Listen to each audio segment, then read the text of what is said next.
Hi friends, சூப்பரான ஒரு துவையல், ரொம்ப சத்தானது. இட்லி, தோசை, சப்பாத்தி, சாப்பாடு எல்லாத்துக்குமே ரொம்ப சூட்டபுளான ஒரு துவையல். வாங்க எப்படி செய்கிறதுன்னு பார்க்கலாம். அடுப்பில் சட்டி வச்சுக்கலாம். சட்டி வச்சு எண்ணெய் ஊற்றிக்கலாம். நல்லெண்ணெய் ஊற்றிக்கலாங்க.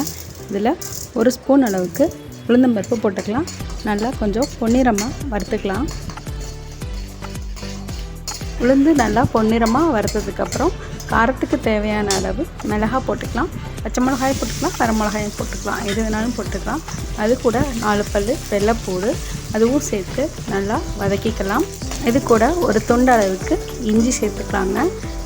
இஞ்சி சேர்க்குறப்ப நமக்கு செரிமான கோளாறு எதுவும் இருக்காதுங்க. ஒரு கை அளவுக்கு சின்ன வெங்காயம் போட்டுக்கலாம்.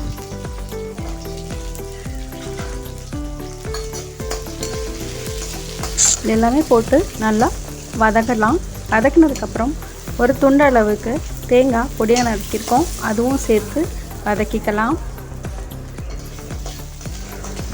இது வதங்கிட்டுருக்கப்பயே கொஞ்சமாக புளியும் சேர்த்து நல்லா வதக்கிக்கலாம். ஏற்கனவே கருவேப்பிலை அலசி வச்சுருக்கோம், அதுவும் ஒரு கையளவுக்கு இந்த வெங்காயம் இந்த கலவையோடு சேர்த்து நல்லா அதையும் வறுத்துக்கலாம். கருவேப்பிலை அலசி வச்சுருக்கனால அதில் இருக்க தண்ணியெல்லாம் கொஞ்சம் எண்ணெயில் நல்லா சுண்டி கருவேப்பிலை நல்லா வதங்கட்டும். கொஞ்சம் கலர் மாறி மொறுமொறுன்னு ஆகும்.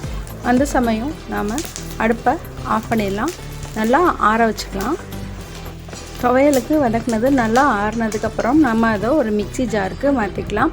இது கூட நம்ம துவையலுக்கு தேவையான அளவு கல்லுப்பு போட்டுக்கலாம். கொஞ்சமாக தண்ணி ஊற்றி நல்லா நைஸாக அரைச்சிட்டு வந்துடலாம். அரைச்சிட்டு வந்து அந்த துவையல் நம்ம வேறு ஒரு பாத்திரத்துக்கு மாற்றிக்கலாம். வேணுங்கிற அளவு தண்ணி ஊற்றிக்கலாங்க. கெட்டியாக வேணும்னாலும் கெட்டியாக வச்சுக்கலாம். தாளிப்பு போட்டுக்கலாம்.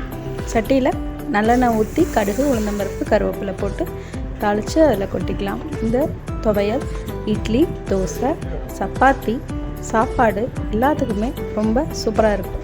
நல்லா ஹெல்த்தியான இந்த கருவேப்பிலை துவையல் பிடிச்சிருந்துச்சுன்னா லைக் பண்ணுங்கள், கமெண்ட் பண்ணுங்கள், ஷேர் பண்ணுங்கள். நம்ம சேனலை மறக்காமல் சப்ஸ்கிரைபும் பண்ணிடுங்க. செஞ்சு பார்த்துட்டு எப்படி இருக்குன்னு கமெண்ட்லேயே வந்து சொல்லுங்கள். தேங்க்யூ.